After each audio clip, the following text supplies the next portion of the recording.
Welcome to Self-Publishing with Ally, proudly sponsored by Publish Me, helping indie authors succeed globally with expert translation, tailored marketing, and publishing support. From first draft to international launch, Publish Me ensures your book reaches readers everywhere. Visit publishme.me. And now, here's your host for Self-Publishing with Ally, Dan Holloway.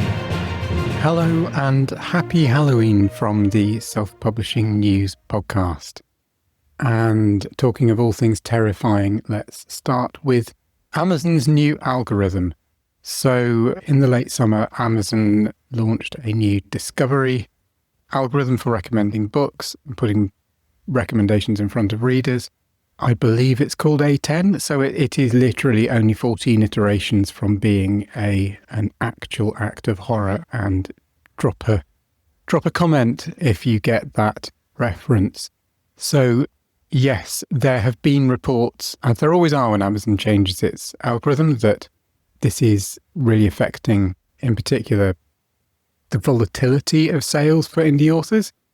This is something that I remember as far back as I have been self-publishing, as far back as Kindle has existed. There have been discussions of whether the algorithm is changing and how that is affecting sales. And the fact that it is, when algorithms change and alter the way that they bring books to readers, it can make it really, really difficult as an author to plan. And obviously one of the most important things as an indie author is being able to come up with a system that works and then replicate it. So one of the books that I've been reading this year, a fabulous book that many of you will have read, called How Big Things Get Done, which is all about mega projects and the steps to making sure that your mega project, which could be something like building a new city, or it could be something like writing a book, how to make sure that they don't go over budget and over time. And one of the key things that the authors of that book point out is what they called finding your Lego, which is breaking things down into replicable chunks. And as an indie author, we know that if you want to be financially successful, you need lots of titles. If you need lots of titles, then you need ways of bringing your books to market where all the gubbins around the book is something that you can put into an operating procedure and then replicate time and time again. And that includes your metadata, your description, your cover, how you present your book. And when Amazon changes its algorithm, that makes it really, really hard to do that. And this is what authors are reporting. Really fascinating article in the bookseller. So our very own Orna has been talking about this.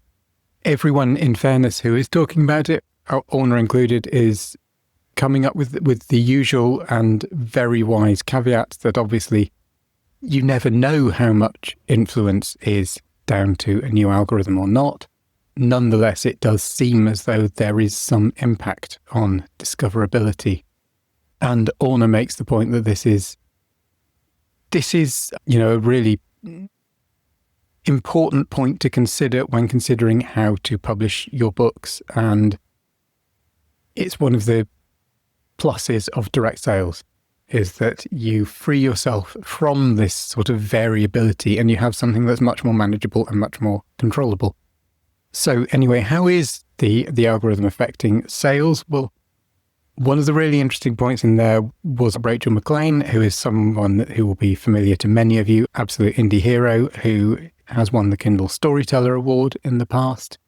And she says that she had not actually seen much volatility in her sales. What she has seen is more volatility in her bestseller rank.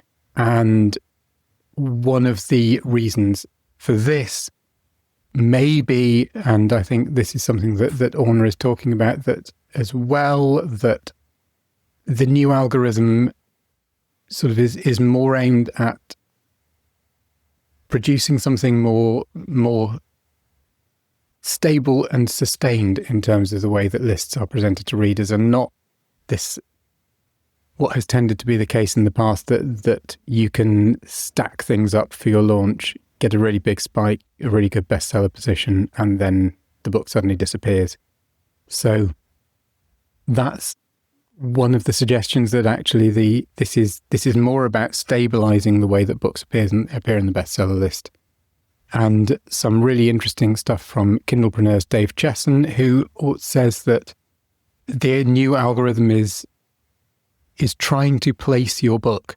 So what it's doing is it's taking all your metadata and it's trying to examine that metadata to figure out what kind of a book it is you're selling, where to position it so that it finds the right readers. And one of the things that will affect how prominently it displays your book is how confusing or how easily legible those metadata are. And the more easy it finds the task of positioning your book, the more likely you are to appear higher up in that category. And the harder it finds it to position your book, the less likely you are to appear in a bestseller list or to appear prominently displayed, because the algorithm doesn't know where to display you. So really, really interesting stuff.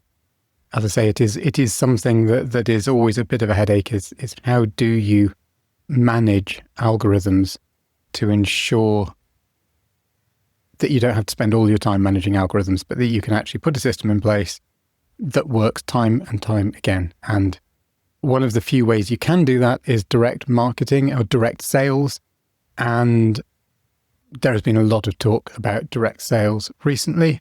And one of the interesting things I came across this week was some stuff about Substack's revenue figures. And Substack obviously it's a newsletter platform.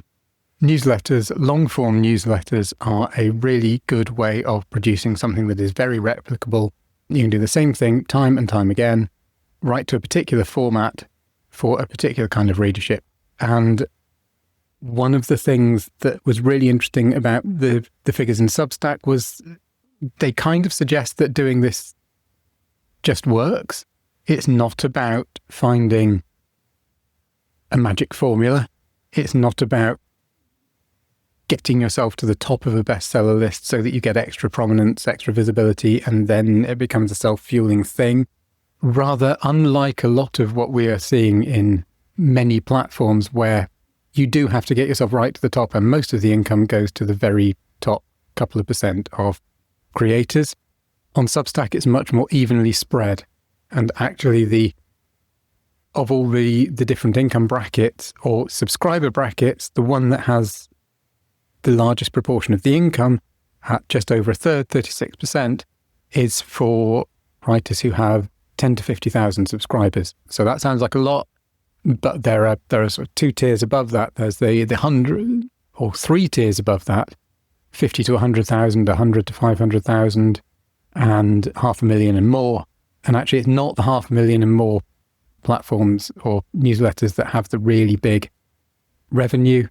Most of the revenue is in some of these ones in the middle. So 36.6% for the 10 to 50,000 subscribers, a further 21.3% to the 100 to 500,000 subscribers. And the amount of money that people are earning with this number of subscribers basically equates to $1 a year per subscriber. So, or just over. So for those in the 10 to 50,000 subscriber bracket, it's an average of $55,000 a year. And this seems to be based on an average conversion rate of subscribers to paid subscribers of about 2 to 3%. So of every 100 subscribers, 2 or 3 are going to pay for a subscription. And most people who pay for a subscription pay $50 a year, which is what Substack recommends that you charge as your default. So if you do the maths, that sort of fairly simply adds up to $1 to $1.50 per year per overall subscriber that you have. And this is a metric that is the same whether you have under 1,000 subscribers or more than 500,000 subscribers. And that's really interesting because that tends not to be the case in other platforms. So it's a really interesting contrast, these two stories this week, because at the heart of them is this very important question to us of how do you minimize the friction involved in or around your writing so that you can just concentrate on the writing because everything else is automated. And changing algorithms is a really good example of something that makes automation hard. And a very predictable growth curve like you see on Substack is a really good illustration of something that makes automation simple. And with that, I will wish you a happy, as I believe when this goes out, it is now All Hallows Day. So happy All Saints Day, happy winter, or indeed happy summer for those of you in the Southern Hemisphere. And I very much look forward to speaking to you again same time next week. You've been listening to Self-Publishing with Ally, proudly sponsored by PublishMe, helping indie authors succeed globally with expert translation, tailored marketing, and publishing support. From first draft to international launch, PublishMe ensures your book reaches readers everywhere. Visit publishme.me. And if you haven't already, we invite you to join our association and become a self-publishing ally. You can do that at allianceindependentauthors.org.